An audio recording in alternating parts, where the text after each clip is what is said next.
नमस्कार। मेरा नाम अनूप भार्गव है और प्रभा खेतान फाउंडेशन की तरफ से मैं आप सबका कलम सीरीज के अंतर्गत आपका स्वागत करता हूं। आज हमें बहुत खुशी है कि हमारे बीच में एक जिन्हें बोलना चाहिए बहुमुखी प्रतिभा की धनी श्रीमती अंशु हर्ष हमारे बीच में उपस्थित हैं। अंशु हर्ष जी का मैं संक्षेप में परिचय देना चाहूँगा। आप एक फिल्म निर्देशिका हैं, पटकथा संवाद लिखे हैं आपने, एक बहुत ही संवेदनशील कवयित्री हैं, जिनका एक काव्य संग्रह शब्दों का समंदर प्रकाशित हो चुका है, जिसका अंग्रेजी में भी अनुवाद हुआ है। आपने सैकड़ों अलग-अलग विषयों पर निबंध लिखे हैं, लेख लिखे हैं, जो विभिन्न पत्र पत्रिकाओं में प्रकाशित हुए हैं। आप जयपुर से निकलने वाली एक पत्रिका सिंपली जयपुर की प्रकाशक और संपादिका हैं। आप एक दूसरी पत्रिका भी जो जयपुर से निकलती है, उसका भी आप संपादन करती हैं। तो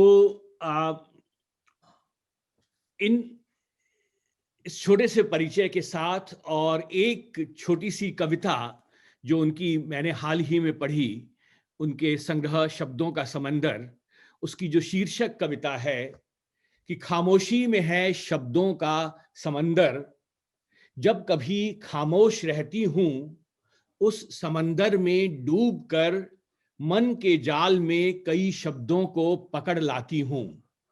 शब्द कुछ जाने अनजाने, कुछ अपने कुछ बेगाने, कहीं जोड़कर कहीं तोड़कर, कुछ अनुभव और कुछ हसरतें, नई रचना बनाकर आती हूं जब कभी खामोश रहती हूं।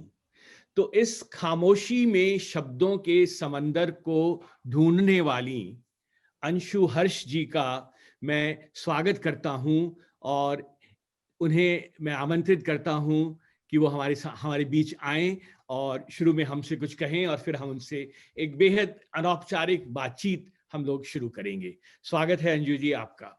अंशु जी। अनूप जी, आपका बहुत बहुत धन्यवाद और बहुत आभार।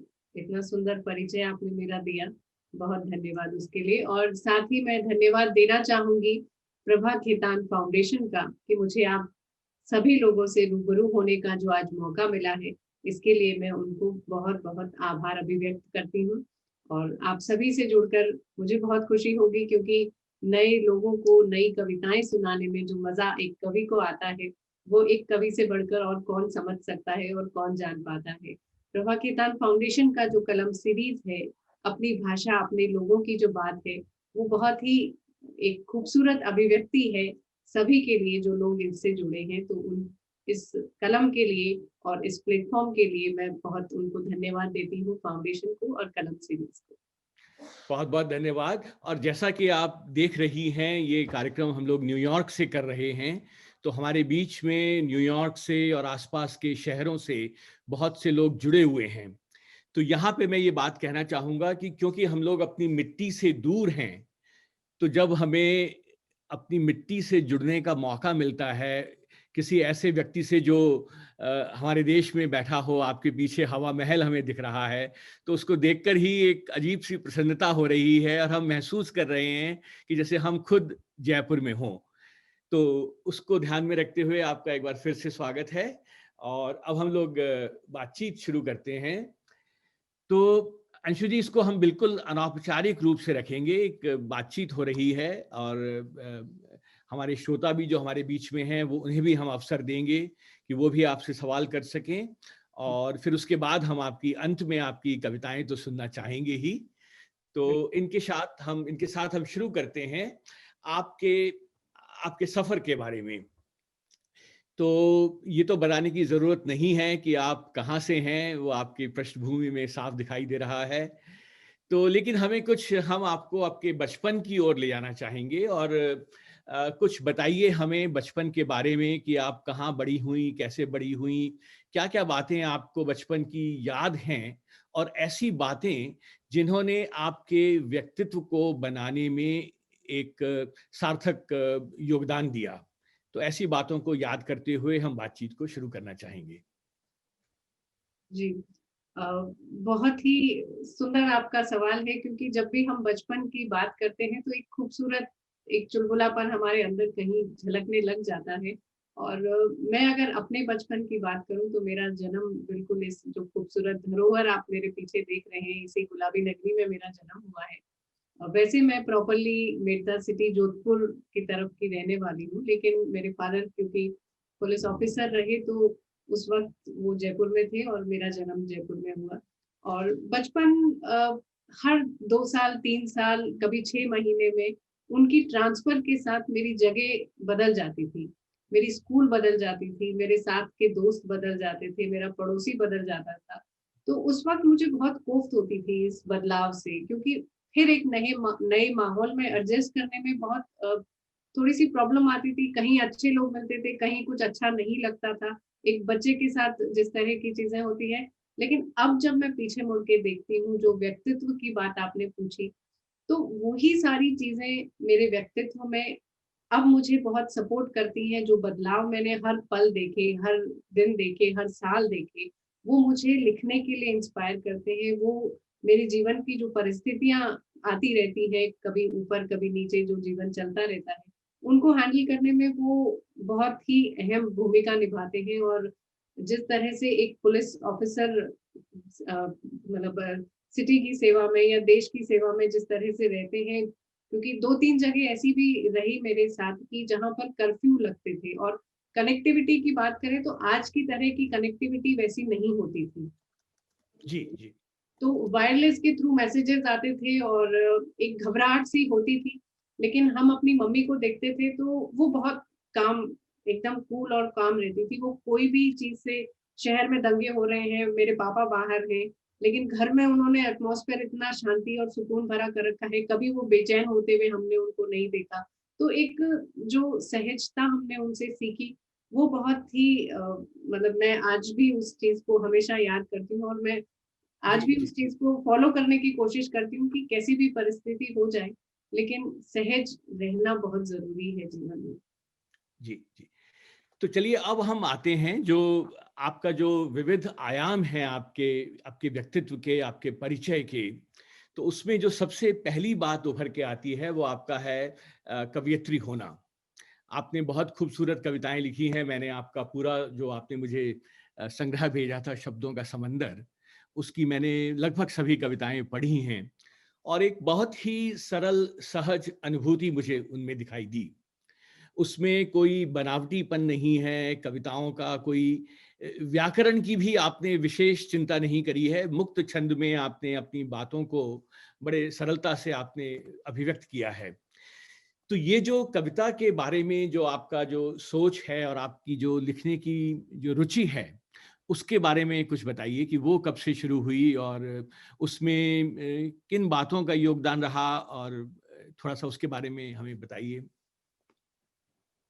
पढ़ने का शौक मुझे बचपन से था। किताबें, कॉमिक्स पढ़ना, चंपक मतलब जो-जो किताबें मेरे जीवन में आती रही, चंपक, नंदन, चंदा मामा, ट्विंकल, उस ज़माने की, आज से 30-40 साल पहले की जो किताबें थी, बाल हंस, सुमन, सौरभ, मैं हर किताब को मैंने बहुत उससे पढ़ा और पढ़ती रहती थी, कॉमिक्स पढ़ती थी, सीरीज़ पढ़ती थी। फिर जब बड़ी हुई तो मैगज़ीन्स पढ़ने का शौक हुआ। पढ़ने का ज़्यादा शौक था, लिखने के लिए मैंने कभी कोशिश नहीं की थी, लेकिन 2008 में ये बदलाव मेरे जीवन में आया कि एक लेख मैंने लिखा और किसी अखबार ने मुझे सम्मानित कर दिया।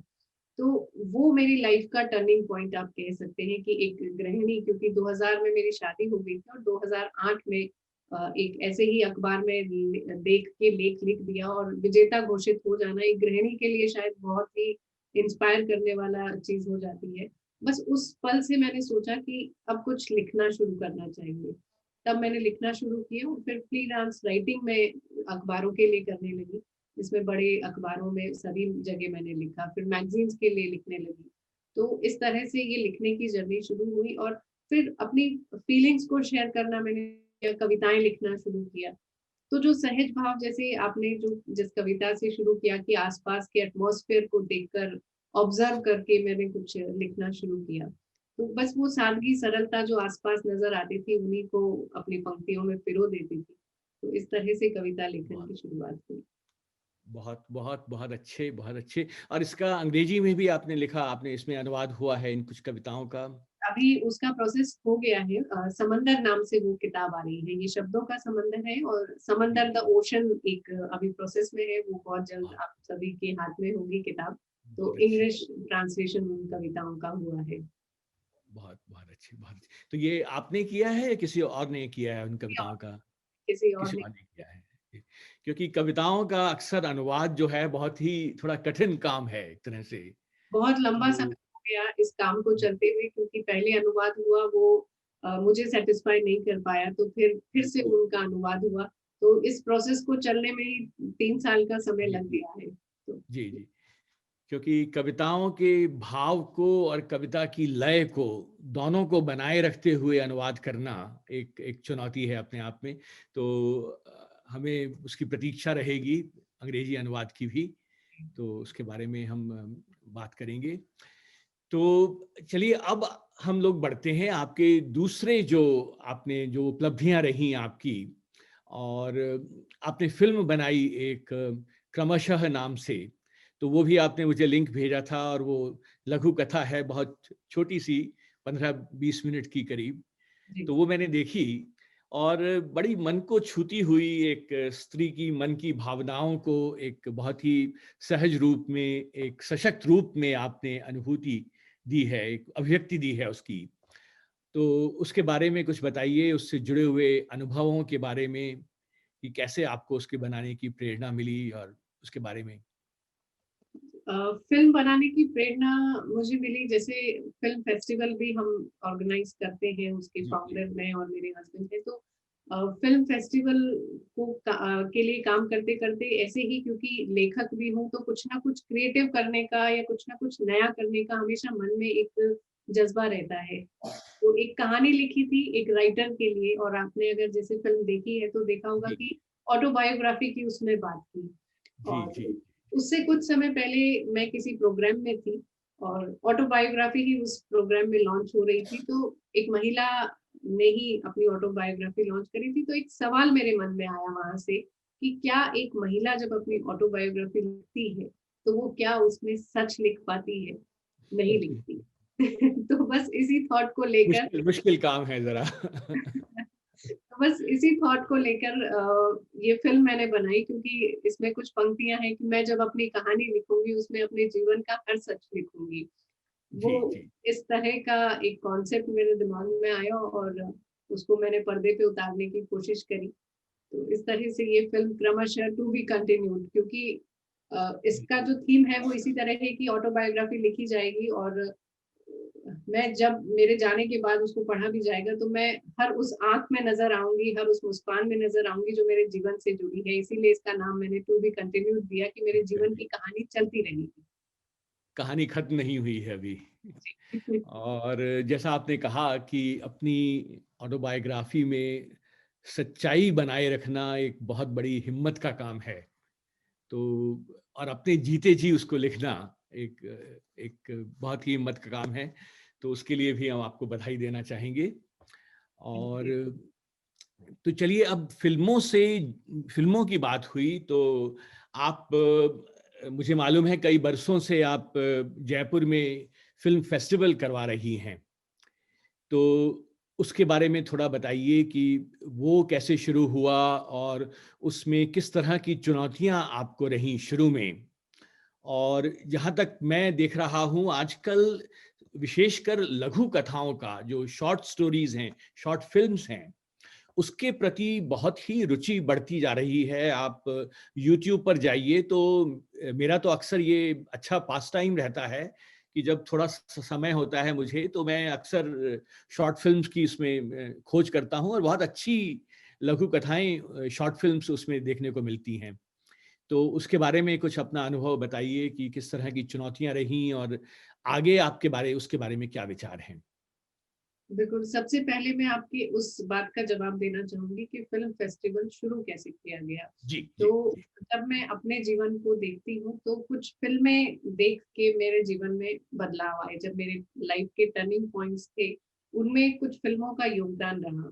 उसमें थ्री इडियट्स बहुत एक अहम फ़िल्म मेरे जीवन की रही है, क्योंकि सन 2000 में मेरी शादी हो गई थी, तब तक मेरी कॉलेज एजुकेशन भी कंप्लीट नहीं हुई थी।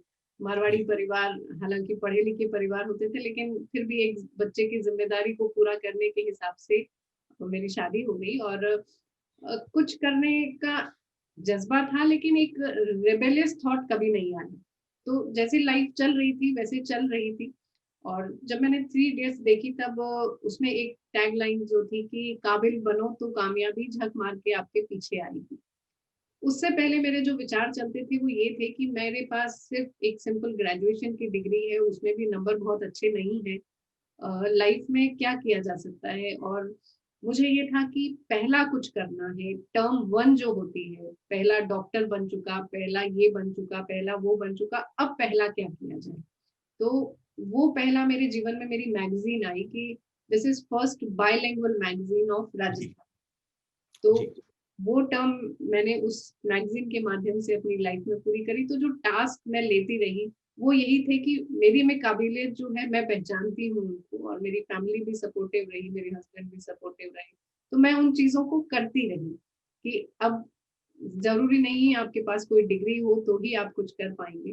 तो उस तरह का जज़्बा लेकर मैं फ़िल्मों से बहुत अट्रैक्ट हुई। तो एक थॉट ये भी आया कि जो समाज है, समाज और फ़िल्में एक-दूसरे की पूरक हैं। हाँ, आईना जी, है वो। जो बदलाव हम आज समाज में देख रहे हैं, नेगेटिव और पॉज़िटिव दोनों एस्पेक्ट्स में, जी, वो फ़िल्मों के माध्यम से आते हैं। हम पुराने सिनेमा को अगर देखें, तो वो सामाजिक सरोकारों का सिनेमा होता था, जहाँ जी, पर हम रीमैरेजेस की बात देखते थे, जहाँ पर हम एक चेंजेस की बात देखते थे, जहाँ पर जो महिलाओं में आप बदलाव देखते हैं, वो भी आपने फ़िल्मों से ही समाज ने अडॉप्ट किए, और इस तरह से आगे भी बढ़े हैं हम लोग। तो बस यही थॉट था कि समाज को सिनेमा चाहिए और सिनेमा को समाज चाहिए। और बिल्कुल। दूसरा कि राजस्थान में जो स्टूडेंट्स हैं, उनको अभी सिनेमा सिर्फ़ इतना ही पता है कि फ़िल्मी हीरो बनना है। उसके पीछे जो एक तकनीक होती है, उसके पीछे की एक जो स्टडीज़ होती हैं, पढ़ाई होती है, राजस्थान के स्टूडेंट्स को वो सारी चीज़ें नहीं मालूम। तो जी, जी, उन लोगों को वो टेक्नोलॉजी के बारे में पता चले, स्टडीज़ के बारे में पता चले, नहीं तो सिर्फ़ डॉक्टर बनना है या इंजीनियर बनना है, या कुछ इस तरह के ही फिक्स सेटिंग है जो पेरेंट्स अपने बच्चों को दे देते हैं कि नहीं, तुम्हें यही बनना है, एक सरकारी नौकरी मिल जाएगी, लाइफ अच्छे से चलेगी। लेकिन सितारों से आगे जहाँ और भी है, तो इसलिए एक जी। बच्चों को भी प्लेटफ़ॉर्म देने के हिसाब से ये फेस्टिवल की शुरुआत हुई। नहीं, और एक बहुत ही सार्थक कदम है ये। मैं कहूँगा कि जयपुर कोई इतना बड़ा शहर नहीं है कि वो विश्व के नक्शे पर उभर सके। लेकिन आपका जो प्रयास है, जयपुर लिटरेचर फेस्टिवल का जो प्रयास रहा, उसने निश्चित रूप से जयपुर को, मैं कहूँगा कि पूरे विश्व के नक्शे पर एक ला के खड़ा कर दिया है, और उसमें आपका योगदान रहा, बहुत ही सराहनीय रहा। तो जब आपने बात कही फ़िल्मों की, तो मैं एक टिप्पणी मैं यहाँ करना चाहूँगा कि मैं भी फ़िल्में बहुत देखता हूँ और बचपन से देखता आया हूँ। तो एक गोल्डन पीरियड रहा हम लोगों का, लेकिन मुझे लगता है कि बीच में थोड़ा-सा एक हम लोग भटक से गए थे। जो 70 के दशक में, 80 के दशक में जो फ़िल्में आईं, वो जो सच्चाई थी उससे बहुत दूर हट गई थीं। लेकिन अब मैं देखता हूँ कि अब जो फ़िल्में आ रही हैं आज के समय में, तो खराब फ़िल्में तो अभी भी आती हैं, मैं ये नहीं कहूँगा कि नहीं हैं, लेकिन एक एक अच्छा दौर शुरू हुआ है अच्छी फ़िल्मों का, और जो कि समाज से, सच्चाई से बिल्कुल जुड़ी हुई हैं, और बहुत जिसको बोलना चाहिए साहसिक प्रयास हुए हैं फ़िल्मों को लाने में। तो उसके बारे में आप क्या कहेंगी कि आजकल, मेरे हिसाब से तो मैं कहूँगा कि आजकल हिंदी फ़िल्मों का जिसको कहना चाहिए रेनेसाँ पीरियड चल रहा है। एक नए प्रयोग हो रहे हैं, और नए प्रयोग की फ़िल्में सफल भी हो रही हैं। तो उसके बारे में आप कहना चाहेंगी, और आपका जो फेस्टिवल है उस वो उसमें किस तरह से योगदान दे रहा है? बिल्कुल, आजकल जो सिनेमा बन रहा है, जो चेंजेस सिनेमा में आए हैं, जो सिंप्लिसिटी वापस से सिनेमा में लौट कर आई है, जी, वो फेस्टिवल्स का ही एक, मेरे ख्याल से मुझे ऐसा लगता है कि फेस्टिवल्स ने उस चीज़ को ज़्यादा प्रमोट भी किया है और प्लेटफ़ॉर्म पे दिया है। क्योंकि बिल्कुल, फेस्टिवल्स में ही इस तरह की फ़िल्म्स ट्रैवल करती हैं, जिन्हें हम नॉर्मल सिनेमा में नहीं देख पाते नहीं हैं। आ पाते हैं। जी, कम बजट में भी बनती हैं, अच्छी कहानियाँ बनती हैं, जिन्हें हम कमर्शियल सिनेमा नहीं कहते, जो एक साधारण सी भाषा में जिसे हम ऑफ बीट सिनेमा कहते हैं। जी, जी, उस तरह की कहानियाँ आ रही हैं और फ़िल्में भी बन रही हैं, जो कि साहित्य से जुड़ी हैं, जो एक पुराना दौर हुआ करता था, सत्यजीत रे का दौर हुआ करता था। जी, इस जी, तरह की जी, कहानियाँ बनती थी, जो समाज जी, से जुड़ी होती थी, जो साहित्य से जुड़ी होती थी। वो जी, जी, सिनेमा फिर से बना है, पिछले कुछ सालों में ये बदलाव आया है। हम जी, कड़वी हवा की बात करें, संजय मिश्रा की बात करें, जी, संजय मिश्रा ने बिल्कुल। उसमें बहुत ही जो किरदार निभाया, जिस तरह से जी, उनकी एक्टिंग थी, वो कहानी थी, वो जी, बहुत ही दिल को छू जाने वाली थी। तो इस तरह का सिनेमा मसान है, पाश जो एक फ़िल्म आई है, पूरा गुजरात और जी, जी, राजस्थान की शूटिंग है उसकी। जी, तो जी, जी, जहाँ पर उन्होंने मुद्दों को भी उठाया है और जहाँ पर उनकी एक्टिंग वाइज़ अगर हम देखें तो बहुत ही उम्दा, बहुत ही बेहतरीन है। और फेस्टिवल्स की इसमें बहुत भूमिका है, क्योंकि लोगों को भी ये पता है कि फेस्टिवल्स में इस तरह का सिनेमा दिखेगा, और फ़िल्म बनाने वालों को भी पता है कि ये भी हमें देश दुनिया में सिर्फ़ फेस्टिवल्स के माध्यम से ही फ़िल्मों को ट्रैवल करवाना है। उसमें शॉर्ट फ़िल्म्स भी हैं, उसमें फीचर फ़िल्म्स भी हैं। बिल्कुल, बिल्कुल, बिल्कुल। और ये बहुत ही मैं कहूँगा कि एक सार्थक कदम है कि आपने जो समानांतर सिनेमा है, जो एक्सपेरिमेंटल फ़िल्म्स हैं, जिन्हें कमर्शियल स्पेस नहीं मिल पाती है, उन्हें आपने बढ़ाने में मदद दी है। जी। तो अ, चलिए अब हम चलते हैं आपकी पत्रिका जो आप निकाल रही हैं, जो सिंपली जयपुर के नाम से। तो उसके भी मैंने कुछ अंक मैंने इंटरनेट पर ही देखे हैं, लेकिन बहुत ही अच्छी बात कर रही हैं आप कि जो अच्छा हो रहा है शहर में, और एक तरह से जिसको बोलना चाहिए कल्चरल प्लेटफ़ॉर्म आप दे रही हैं उसको, शहर में अच्छी जिस क्षेत्र में भी जो अच्छी बातें हो रही हैं, उनको सामने लाने में आपने जो एक अहम भूमिका अदा की है, उसके बारे में कुछ पत्रिका के बारे में अपना अनुभव बताइए हमें? बिल्कुल, जैसा मैंने बताया कि लिखने के शौक ने मुझे इस किताब की शुरुआत शुरुआत जो दौर था 2012 मार्च में ये शुरू हुई थी किताब, और कुछ पहला करने की जो चाहत थी, तो this is first bilingual magazine of Rajasthan, और प्रेस फॉर प्रोग्रेस की तर्ज पे हमने काम करना शुरू किया था कि हमें प्रोग्रेसिव चीज़ें दिखानी है। बाकी दूसरा काम करने के लिए दूसरा मीडिया है, बहुत सारी चीज़ें हैं। बिल्कुल, हमें बिल्कुल। कल्चरली अपनी जगह को, अपने लोगों को, चाहे वो दुनिया के देश के किसी भी कोने में हो, उनको एक जगह पर लाके कि हाँ, वो क्या कर रहे हैं, इंस्पायरिंग स्टोरीज़ को सामने लाना है, जिससे कि आने वाली जनरेशन भी उसे पढ़ सके, देख सके और उनसे कुछ इंस्पिरेशन ले सके। तो जो हमारी कवर पेज पर्सनैलिटीज़ रहती हैं, जो तो वो कहीं न कहीं उनकी रूट्स राजस्थान से जुड़ी होती हैं और उनकी जीवन की कहानी होती है, क्योंकि उसमें जो कहानी लिखी जाती है, वो बिल्कुल स्क्रैच से शुरू होती है। और एक सफल इंसान जब अपनी असफलता की बात करता है, तो देखने वाले के लिए वो प्रेरणा बन जाता है कि अच्छा, बिल्कुल। आज इस मुकाम पे है, लेकिन कल तो वो एकदम पहले तो ज़ीरो पर ही था ना, कदम बढ़ाना शुरू किया तो कहीं पहुँचा। तो इस तरह का थॉट लेकर इस मैगज़ीन की शुरुआत हुई और इसी की तर्ज पर हम चल रहे हैं। अब मार्च में इसको 9 साल पूरे हो जाएँगे। तो प्रेस फॉर प्रोग्रेस का मोटो लेकर हमारा काम होता है।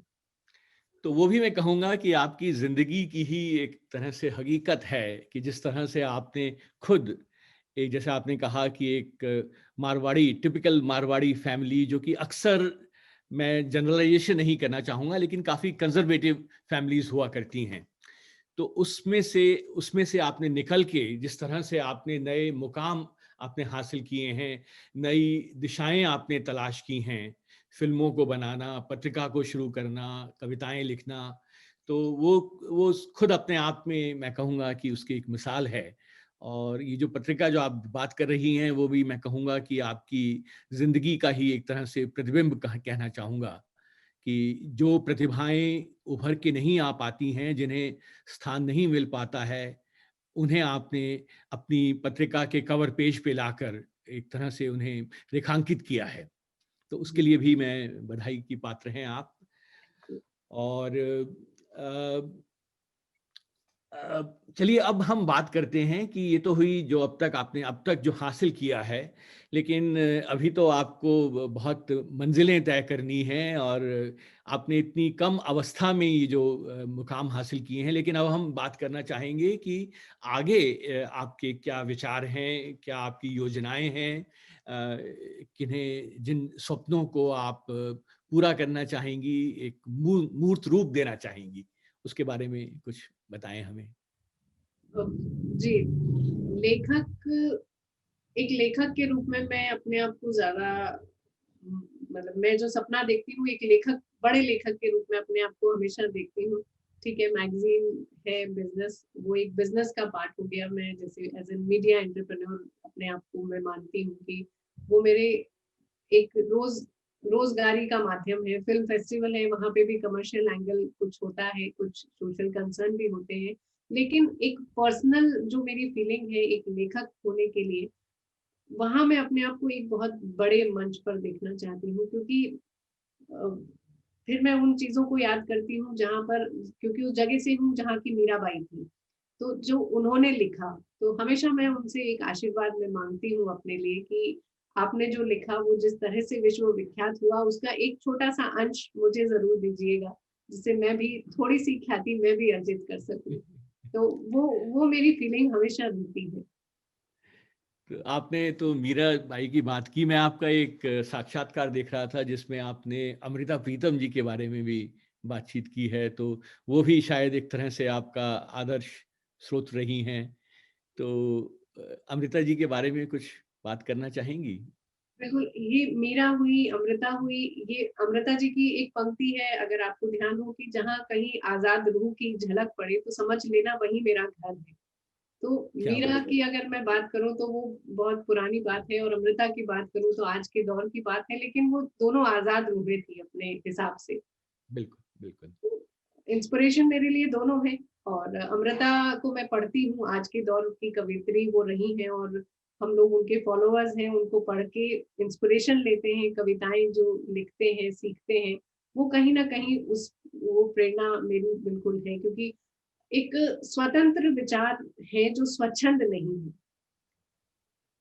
तो मीरा की भी बात करूँ तो वहीं आ जाती हूँ, और अमृता की बात करूँ तो भी वहीं आ जाती हूँ। तो वही कहूँगा कि अमृता जी भी जो रिबल नेचर जो दिखाई देती है, जो मीरा में थी, वही बात अमृता जी में दिखाई देती है, और उन्होंने भी ज़िंदगी को पूरी तरह से अपनी टर्म्स पे जिया, मतलब बिल्कुल।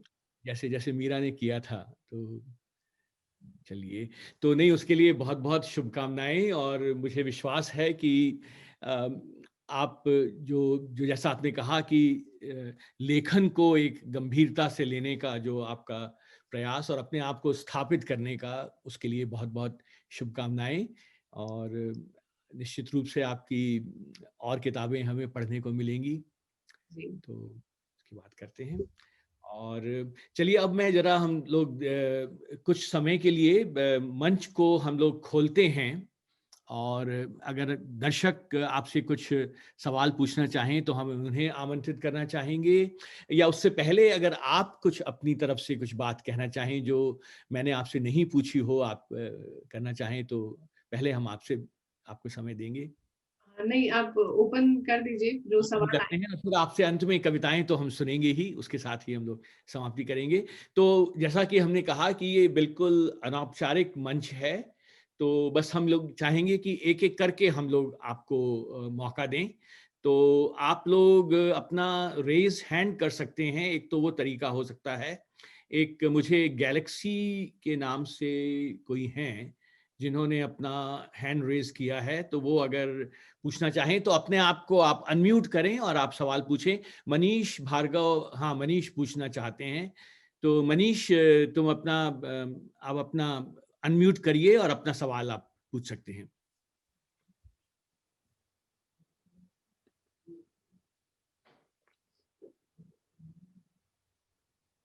हाँ, 1 मिनट मैं आपको हाँ, अब हो गया। नहीं, हाँ, स्वागत है मनीष। हाँ, धन्यवाद अनूप भाई। अंशु जी, बहुत ही अच्छा इंटरेक्शन चल रहा था और मेरे को ऐसा लगा कि शायद हमने जल्दी आपको सुनना बंद कर दिया। तो नहीं, अभी सुनेंगे, अभी फिर से सुनेंगे। हाँ, नहीं नहीं, बहुत अच्छी वो जो यात्रा चल रही थी, तो मेरे को लगा यात्रा के बीच में शायद कुछ पड़ाव आ गया, तो उस बीच में चलिए थोड़ा सा एक वो ब्रेक होता है।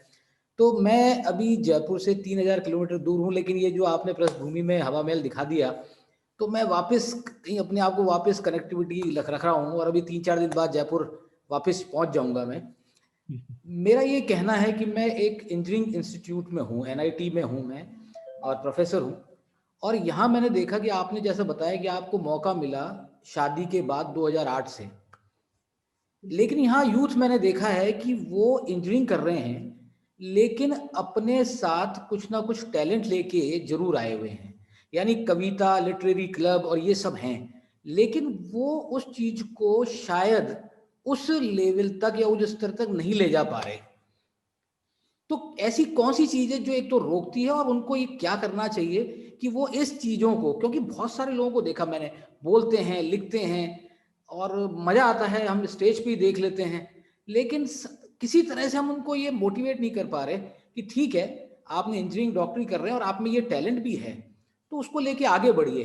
तो ऐसी कौन सी चीज है जो रोकती है, और अगर कोई चीज ऐसी है जो इन चीजों को रोकती है, और उससे खत्म करने के लिए या उनको उस चीज से निकालने के लिए यूथ को आप क्या कहना चाहेंगे इस बारे में? आपको खुद के अलावा जीवन में कोई नहीं रोक सकता। आप खुद ही ठहर जाते हो कि वो क्या कहेगा, वो क्या कहेगा, परिवार क्या कहेगा, लोग क्या कहेंगे। तो जो हमारी अपनी सोच है खुद को रोकने की, कि अगर मैंने ये लिखा तो लोग क्या सोचेंगे, अगर मैंने वो लिखा तो लोग क्या सोचेंगे।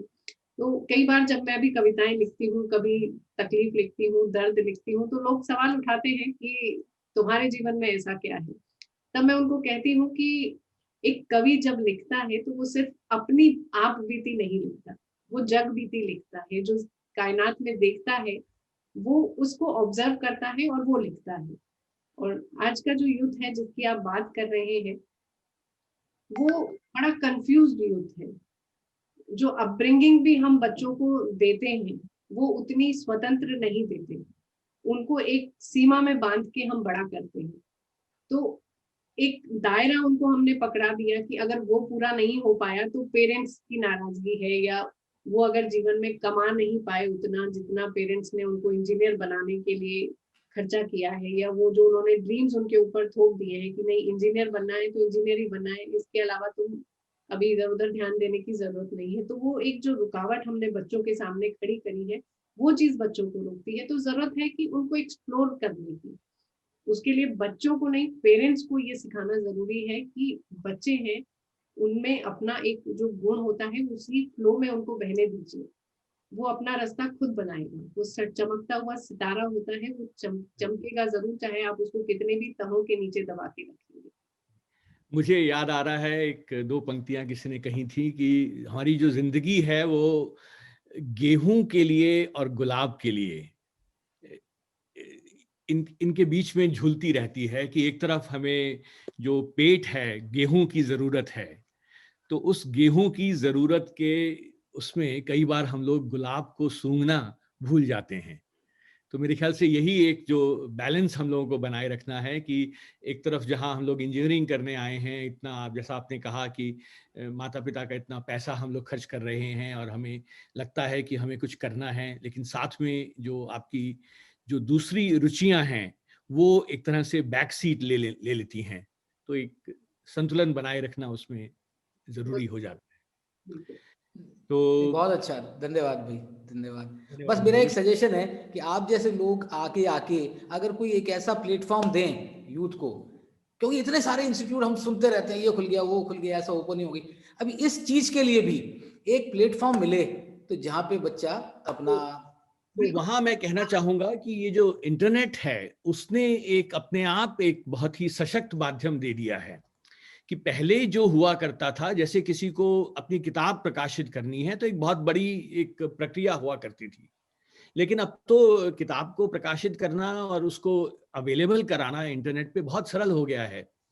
और इसी तरह जैसे अंशु जी कह सकती हैं इसके बारे में कि अगर आप एक कोई शॉर्ट फिल्म बनाना चाहते हैं तो बहुत सरल है। आप एक अपना फोन आप लीजिए, अगर अच्छा सा फोन है और अगर आप में प्रतिभा है, आप में विचार हैं, तो आप एक फोन से एक छोटी सी शॉर्ट फिल्म बना सकते हैं और उसके लिए मंच जो है अवेलेबल है ऑलरेडी। बिल्कुल, तो जो मेरे ख्याल से जो इंटरनेट है और जो टेक्नोलॉजी है उसने ऑलरेडी एक मंच प्रदान कर दिया। अंशु जी आप। राजस्थान इंटरनेशनल फिल्म फेस्टिवल जो है वहाँ पर हम जो वॉलंटियर्स आते हैं हमारे पास, वो ऑलमोस्ट स्टूडेंट्स ही हम बुलाते हैं। हम प्रोफेशनल लोगों को वहाँ नहीं बुलाते वॉलंटियरिंग करने के लिए। तो उस प्लेटफॉर्म पे ऑलमोस्ट इंजीनियर्स ही मेरे पास आते हैं और मैं उनसे एक सवाल हमेशा पूछती हूँ जब उनका सिलेक्शन होता है इंटरव्यू में, कि जब तुमको फिल्मों में इंटरेस्ट है, जब तुमको लिखने में इंटरेस्ट है, तो फिर इंजीनियरिंग क्यों कर रहे हो? और मुझे 99% ये जवाब मिलता है, क्योंकि पेरेंट्स ने कहा है, इसलिए डिग्री करनी जरूरी है। तो यहाँ पर काउंसलिंग पेरेंट्स की होनी चाहिए, बच्चों की काउंसलिंग की जरूरत नहीं है।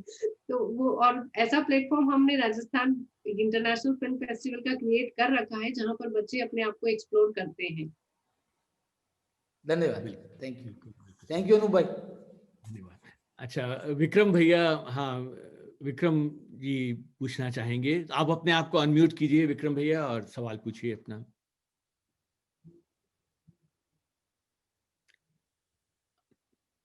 अनम्यूट करना पड़े, हाँ। हो गया, उप्स, ओके अनम्यूट हो गया जी। हाँ जी अंशु जी, दो तीन चीज़ें आपसे। पहले तो मैं पहली बात तो ये मैं कहना चाहूँगा कि मैं एक न्यू जर्सी प्रदेश का हूँ, जहाँ एक अनूप नाम का एक बड़ा वृक्ष है, उसके नीचे हम छोटे छोटे पौधे उग रहे हैं। तो पहली बात तो यह है कि हम बड़े सौभाग्यशाली हैं कि अनूप जी के वृक्ष के नीचे उग रहे हैं हम। दूसरा बात यह है कि मैं जयपुर का हूँ और वेरी प्राउड ऑफ जयपुर, और मेरी शिक्षा सिर्फ जयपुर और राजस्थान में हुई है। मतलब जयपुर में मैंने हाई स्कूल किया और राजस्थान में पिलानी में पढ़ा। जो अनूप जी शायद अजमेर से हैं और उन्होंने पिलानी में पढ़ा। तो मेरी सारी शिक्षा राजस्थानी है। यहाँ पे मैंने कुछ नहीं पढ़ा, मैं गंवार आदमी हूँ, यहाँ यूएस में आके कुछ नहीं पढ़ा। तो दो तीन, एक तो सो बिकॉज ऑफ दैट मैं 1971 में जयपुर से निकल गया था, शायद आप तो वहाँ पैदा भी नहीं हुई थी, लेकिन अभी भी हम जयपुर जाते रहते हैं। और first of all we are so proud that some young lady from Jaipur is doing such a fantastic job. तो आपको बहुत बहुत congratulations. And एक कुछ आपसे I have some similar likes like you. Three Idiots मेरी सबसे सबसे सबसे फेवरेट फिल्म है, और उसमें इतनी चीज़ें सीखने को एज एन इंजीनियर स्पेशली, क्योंकि हम भी उसी तरह की शरारतें करते थे। हमें याद आ जाता है कॉलेज के दिनों में हमने काफ़ी उसी तरह की शरारतें की थी, और हमारे कुछ दोस्त थे जो आमिर खान की तरह कैरेक्टर के तरह थे, तो बहुत ही अच्छी लगे। उसमें बहुत ही अच्छी, मतलब इतना उसमें हंसी मजाक है, उसके साथ इतनी अच्छी शिक्षा मिलती है। It's an unusual film, so I really, बहुत हम दोनों की रुचि एक सी है उस बारे में। तीसरा जो हमने सिमिलर चीज़ें की है, हम जयपुर में 60s और 70s में एक अंग्रेजी का न्यूज़पेपर निकालते थे। अब मुझे नाम भी नहीं याद आ रहा, मेरी उम्र हो गई। लेकिन अपना सवाल आप पूछेंगे आप जो अंशु जी से, अगर है आपके पास तो। है जी, कुछ लोग और वेट कर रहे हैं एक्चुअली, तो okay alright, okay I am done. Okay, हमने भी एक न्यूज़पेपर निकाला था, तो वो तीसरी चीज आपके साथ कॉमन है। We are very proud of you, thank you. Sir. आपका सवाल अंशु जी से विक्रम भैया। हाँ, दो सवाल है। वो ये कब होता है फिल्म फेस्टिवल, और दूसरा ये सिंपली जयपुर इंग्लिश में है या हिंदी में है?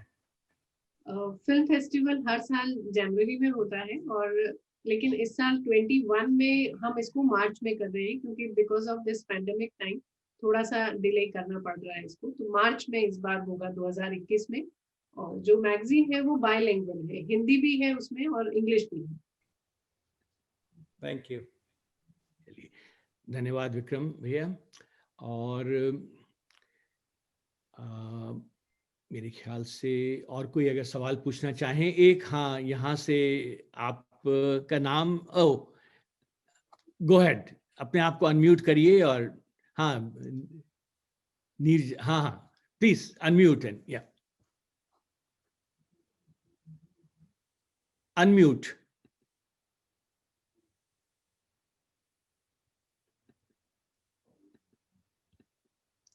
हाँ नीरजा हमारे साथ में हैं। हाँ अब आप unmute। नमस्ते अनूप जी और अंशु जी, आपको भी बहुत बहुत नमस्कार। इतनी खूबसूरत बातचीत, इतनी सारी जानकारी, बहुत अच्छा लगा। और आपसे मुझे ये पूछना है अंशु जी कि बतौर लेखक जब आप कुछ लिखती हैं या लिखना चाह रही हैं तो उसके विषय क्या होते हैं? क्या आप कोई पर्टिकुलर विषय लेकर लिखना चाहती हैं या लिखती हैं, या उस वक्त जो भी मन में आता है उस पर आप लिखती हैं? नहीं, जो भी मन में आता है उस पर लिखती हूँ। और अगर कविताओं की बात करूँ तो कविता कभी 2 लाइन की भी हो जाती है मेरी, और कभी 10 लाइन तक भी चली जाती है। तो जो वो विचार होता है वो एक चाय की तरह होता है ना, कि कभी-कभी हम जब चाय बनाते हैं तो कभी 2 उबाल में उसको बंद कर देते हैं, और कभी-कभी मन करता है कि नहीं, उसे ज़्यादा उबाल देकर कुछ पिया स्ट्रॉन्ग।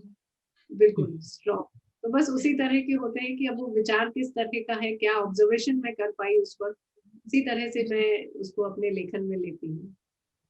जी।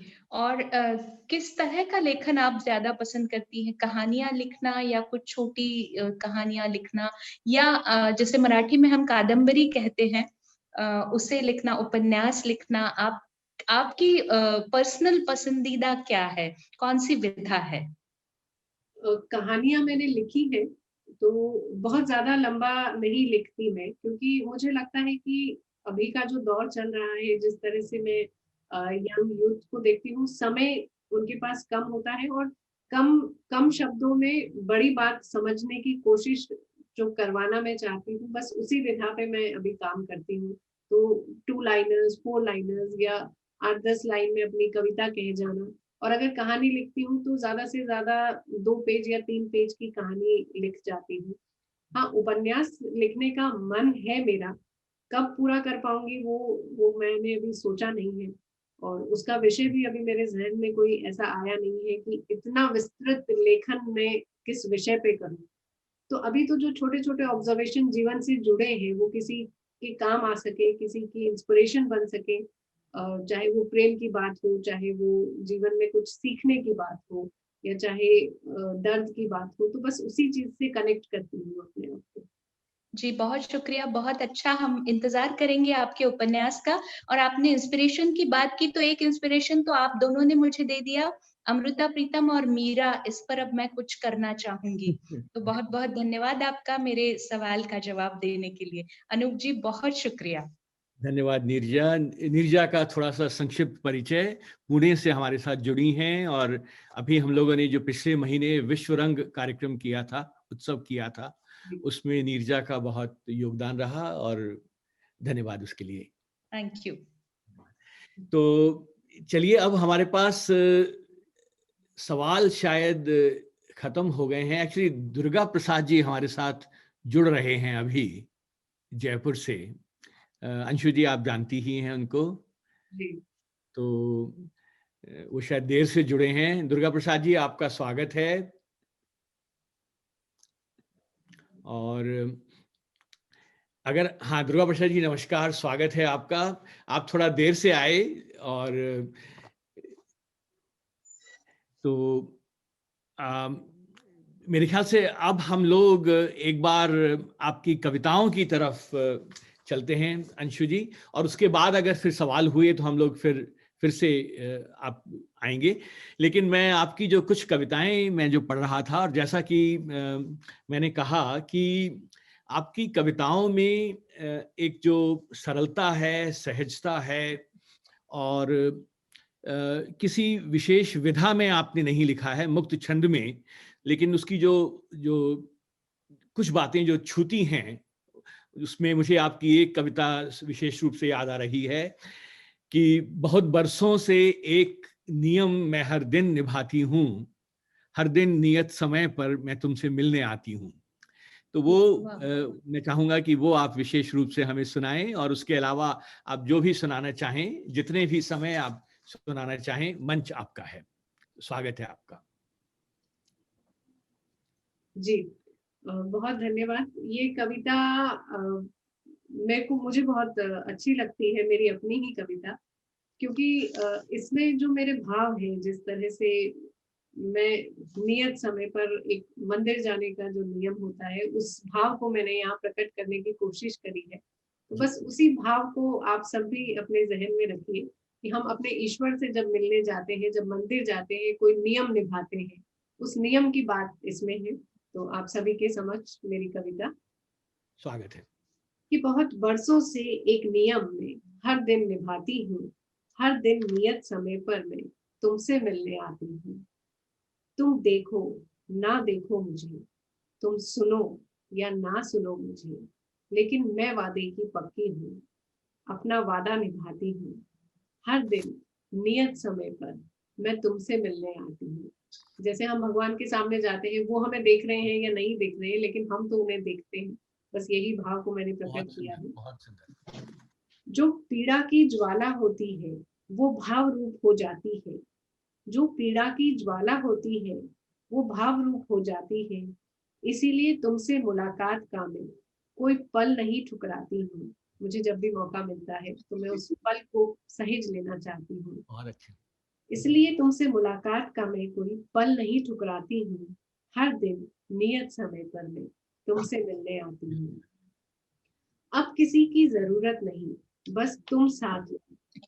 अब किसी की जरूरत नहीं, बस जब तुम साथ हो, इस एहसास के अदृश्य साथ को मैं जिए जाती हूँ। इसीलिए सिर्फ हर दिन मैं तुमसे मिलने आती हूँ। तुम इंतजार करो या ना करो, मेरा कोई फर्क नहीं पड़ता। मुझे देखकर खुशी जाहिर करो या ना करो, उसका भी कोई फर्क नहीं पड़ता। वाह, वाह। संभाव भी तुम्ही ने सिखाया है, संभाव भी तुम्ही ने सिखाया है। अब वही मी राह। माझा व्हिडिओ बंद केलाय. अंशु जी, मैं सबको म्यूट करूंगा, आप अपने आप को अनम्यूट करें। जी जी, धन्यवाद।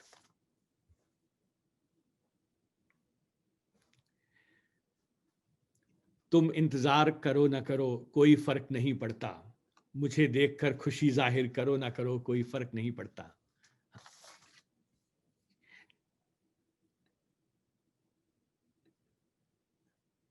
हाँ, अब आप अनम्यूट हैं। जी।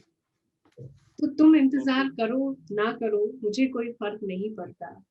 मुझे देखकर खुशी जाहिर करो ना करो, उसका भी कोई फर्क नहीं पड़ता। बहुत अच्छे। समभाव भी तुम्ही ने सिखाया है।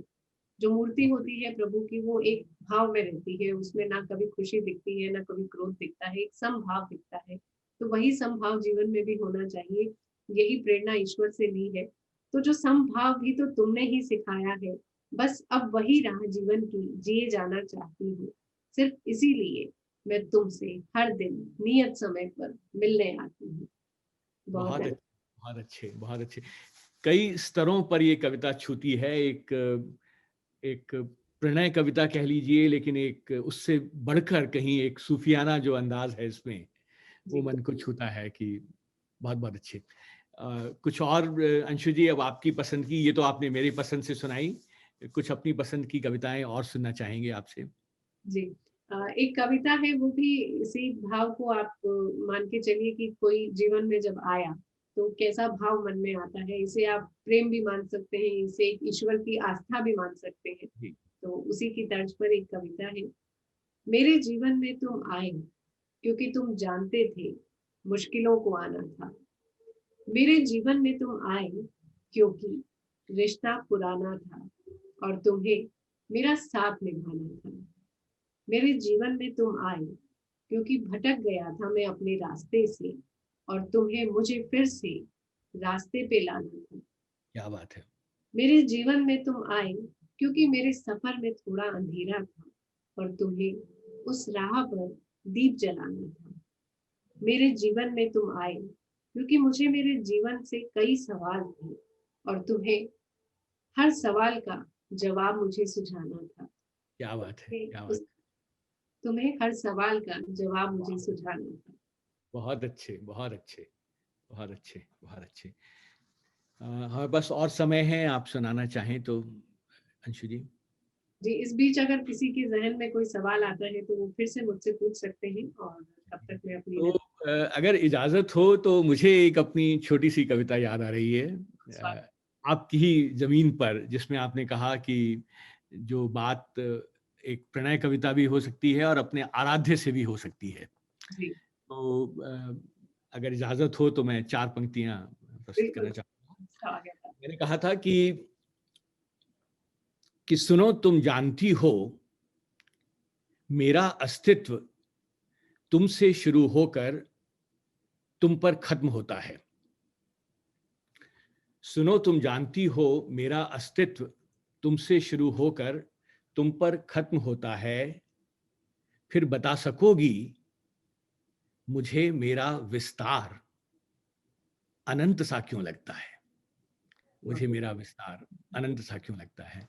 तो बहुत ये भी आपकी आपकी जमीन पर मुझे याद आई कविता। बहुत सुंदर। तो चलिए एक बार फिर से हम मंच अपने श्रोताओं को सौंपते हैं। दुर्गा प्रसाद जी हमारे बीच में हैं जयपुर से। अंशु जी को भी जानते हैं, अंशु जी के साथ पारिवारिक संबंध हैं। तो अगर दुर्गा प्रसाद जी कुछ पूछना चाहें तो आपका स्वागत है। अपने आप को अनम्यूट करना होगा आपको, दुर्गा प्रसाद जी।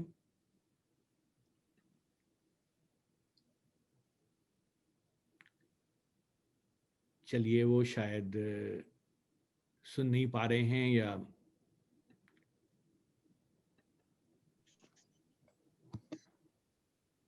चलिए। जी नमस्ते।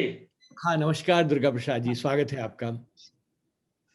अंशु जी, मैं ये जानना चाह रहा हूं कि आप इतनी सारी चीजों के बीच तालमेल कैसे बिठा पाती हैं। ये गुत्थी अगर आप सुलझा दें तो हम में से बहुत सारे लोगों का भला होगा। तो अगर नहीं, बड़ा अच्छा सवाल है ये कि इतनी नावों के बीच में मैं आप निजी रूप से कैसे रह जानता पाती हूँ, हैं। मैं निजी रूप से जानता हूँ, इसलिए मुझे मालूम है कि ये एक साथ कितने सारे काम करती हैं, तो ये जी, कैसे संभव कर पाती हैं। मैं वाकई ये जानना चाह रहा हूँ। इतनी इतनी नावों के बीच में कैसे बिल्कुल। संतुलन। इतनी नावों के बीच में तो सर सबसे पहले तो सभी बड़ों का आशीर्वाद है कि उनकी ब्लेसिंग्स मेरे साथ है। और अब जब आपने नाव की बात की है तो कहते हैं ना कि नैया तेरी राम हवाले, लहर लहर अभी आप संभाले। तो बस ऐसे ही हो जाता है, क्योंकि फैमिली सपोर्ट रहता है, बच्चे भी बड़े हैं, उनका भी सहयोग रहता है। और इसीलिए कर पाती हूँ, क्योंकि जब सोच लिया कि करना है तो उनसे भी समय मांग लिया कि मुझे ये काम करने हैं जीवन में, तो वो भी सहयोग करते हैं, पूरा परिवार सहयोग करता है, और अपने काम को इसी तरह किए जाती हूँ। चलिए, नहीं बहुत कठिन काम है ये कि परिवार को बनाए रखना और इतनी विविध विधाओं में अपने आप को जोड़े रखना एक बहुत ही। बिल्कुल, ये जो समय अभी आया है 2020 का, हालांकि बहुत कठिन समय है, लेकिन कहीं मुझे लगता है कि शायद सुकून भी मिला है मेरे जैसे लोगों को इस समय में, कि व्यापारिक दृष्टि से है ऊपर नीचे समय, लेकिन जो घर में रहते हुए जो जिस तरह से काम भी हो रहे हैं, जिस तरह से परिवार के साथ भी रहा जा रहा है, जो ऑनलाइन हमारे दुनिया में एक जी, न्यू नॉर्मल हो गया है, तो इस पॉइंट ऑफ व्यू से इस साल को मैं एक बेहतरीन साल के रूप में देखती हूँ। जो पॉजिटिव शायद देखने की आदत है मेरी, इसीलिए देख पाती हूँ। तो ये नहीं सब वो अपने अंदर झांकने का अवसर दिया है इस समय ने, एक तरह से मैं कहूँगा कि और सबसे अच्छी बात इस साल की ये रही, हाँ मैं ये चीज आप सभी लोगों से शेयर जरूर करना चाहूंगी, कि जो भी हम 2020 को मैं देखती रहती हूँ, सब लोग पोस्टते रहते हैं सोशल मीडिया पर भी कि कैसा साल है, इस साल को हटा देना चाहिए हमारे जीवन से। लेकिन ये साल जो हमें सिखाने के लिए आया है, इस साल में एक किताब पे मैंने काम किया जो कि पंडित विजय शंकर मेहता की किताब है, कोरोना जंग की सप्तपदी। तो कोरोना के समय का आध्यात्मिक विश्लेषण किया है उसमें, तो उसका संपादन मैंने किया है। तो वो मेरे जीवन में एक बहुत अच्छा काम इस समय में मेरी खुद की सीख बना। तो एक जो पॉजिटिव सोचती थी उसको एक और ठोस आधार मिल गया। और मेरे ख्याल से दुर्गा प्रसाद जी ने वो किताब पढ़ी है और उनके पास है, तो वो इस कुछ अगर थोड़ी सी वो जानकारी देंगे तो मुझे अच्छा लगेगा।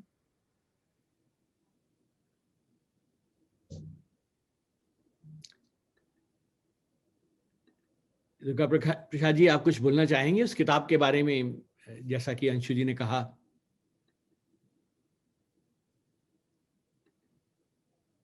आप फिर से म्यूट हो गए हैं। जी जी हाँ। उस किताब को मैं अभी पढ़ रहा हूं और मुझे इस बात पर बहुत आश्चर्य हो रहा है कि अंशु जी इतनी दुनियावी चीजों में व्यस्त रहते हुए भी इस दुनिया के पार किस तरह से उस किताब में देख रही हैं। तो ये एक साथ ही जैसे दो नावों की सवारी है कि आप भौतिक भी हैं और भौतिक होते हुए भी आध्यात्मिक भी उसी ईमानदारी के साथ हैं। तो वो किताब वाकई मुझे चमत्कृत कर रही है और ये मेरे सामने भी इनसे लंबा परिचय और आत्मीयता मेरी है, लेकिन इनके व्यक्तित्व का एक नया आयाम वो किताब मेरे सामने खोल रही है और मैं वाकई अभिभूत हूँ उस किताब में इनके व्यक्तित्व के उस नए रूप को देखकर। उस किताब पर मैं विस्तार से लिखने की तैयारी में हूँ, इसलिए अभी बहुत सारे पत्ते अपने नहीं खोलूंगा, लेकिन अभी इतना ही कि वो किताब मुझे चमत्कृत कर रही है। मुझे विश्वास नहीं हो रहा है कि इस छोटी सी लड़की अंशु ने वो किताब लिखी है। चलिए चलिए, बहुत हम सब धन्यवाद सर। बिल्कुल जो आपने बात कही कि इस भौतिक संसार में रहते हुए तो एक मेरी पसंद का एक भजन है, उसकी एक पंक्ति मैं यहाँ पर बताना चाहूंगी कि जो जग में रहूं तो ऐसे रहूं जो जल में कमल का फूल रहे। वाह वाह। तो बस उसी उसी भाव को आत्मसात किए जाती हूँ। वो किताब भी मैं दिखा दूं, किताब मेरे पास ही है। चलिए, तो ये प्रकाशित हो चुकी है अंशु जी, राइट? जी जी। बिल्कुल तो जी जी। हम जी जी। ये तो मंजुल प्रकाशन भोपाल से प्रकाशित हुई है और प्रकाशन, बहुत उत्कृष्ट प्रकाशन है। जी जी। तो मैं इस किताब के बारे में जो जो जानकारी है मैं आपसे ले लूंगा, और हमारे श्रोता अगर इसके बारे में जानकारी चाहें तो वो मुझसे संपर्क कर सकते हैं, मैं उन्हें दे दूंगा उसको।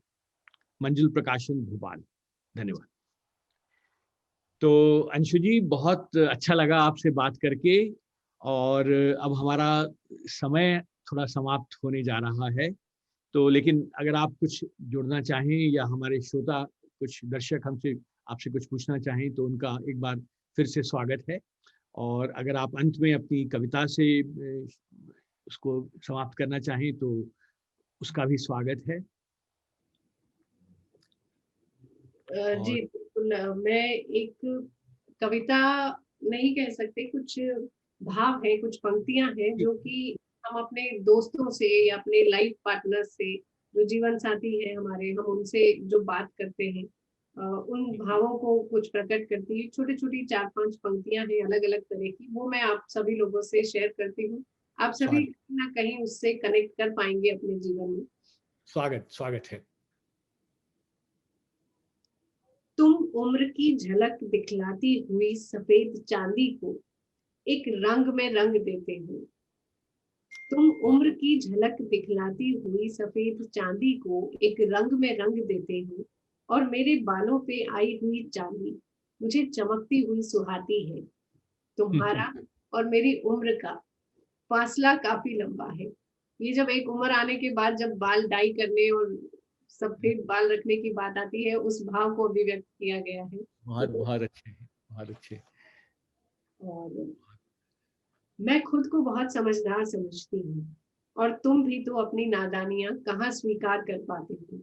ये एक नोकझोंक की बात है कि मैं जी खुद को बहुत समझदार समझती हूँ और तुम भी तो अपनी नादानियां कहाँ स्वीकार करते हो। मुस्कुराहट आ जाती है ये देखकर। तुम्हारा और मेरी उम्र का फासला काफी लंबा है। तुम्हारी जिद को झुकना पसंद नहीं, और मेरी जिद डरती है तुमसे।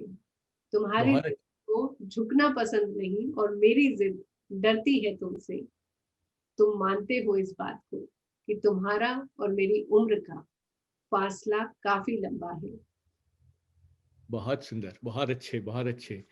तो ये आपको किसने कहा कि ये कविता नहीं है? बहुत सारे पद मैंने अलग-अलग लिखे हुए हैं जो एक नोक-झोंक के तौर पे या एक बातचीत के तौर पे जिस तरह से होते हैं।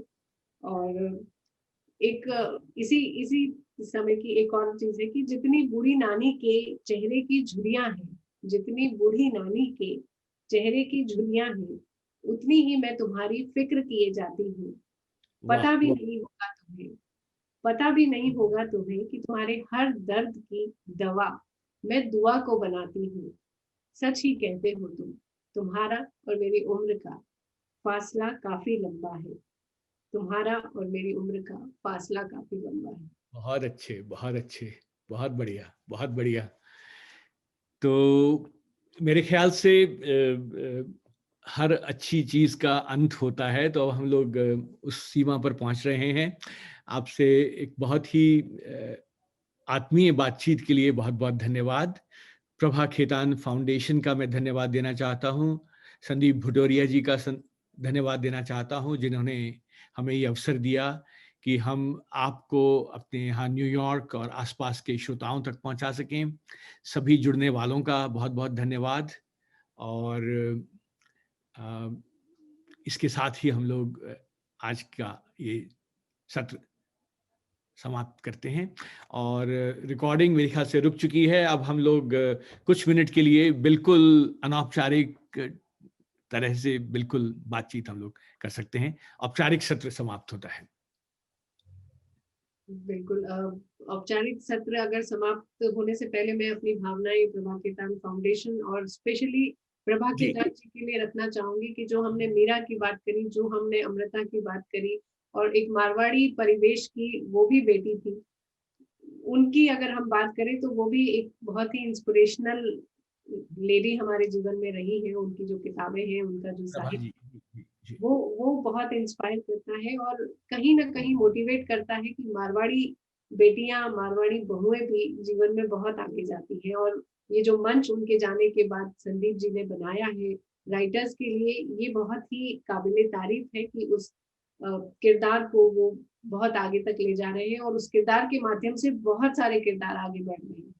बिल्कुल, बिल्कुल सही कह रही हैं आप। और हम लोगों ने भी ये करीब ये चौथा या 5वां सत्र है यहाँ पे कलम सीरीज़ का, जो हम लोगों ने न्यूयॉर्क में, अमेरिका में हम लोगों ने शुरू किया। और बहुत ही अच्छा फीडबैक मिल रहा है हम लोगों को, क्योंकि जैसा मैंने कहा कि यहाँ जब हम मिट्टी से दूर हो रहे होते हैं, तो एक जुड़ने की चाह होती है हम में, अपने आप को अपनी जड़ों से बनाए रखने के लिए। जी, और निश्चित रूप से ये जो कलम सीरीज़ है, और अभी तो हम लोग आभासी दुनिया में मिल रहे हैं, लेकिन आशा है कि स्थितियाँ बेहतर होंगी और आपसे रूबरू होने का मौका मिलेगा हमें। जी, बिल्कुल। तो अम, और सभी जुड़ने वालों का बहुत-बहुत धन्यवाद एक बार फिर से। अम, तो बिल्कुल, आप सभी का भी मैं तहे दिल से धन्यवाद देना धन्यवाद। चाहूँगी कि आपने इस सत्र के लिए समय निकाला और हमसे जुड़े। तो एक नए लोगों से मिलने में, नई बात करने में हमेशा ही अच्छा लगता है।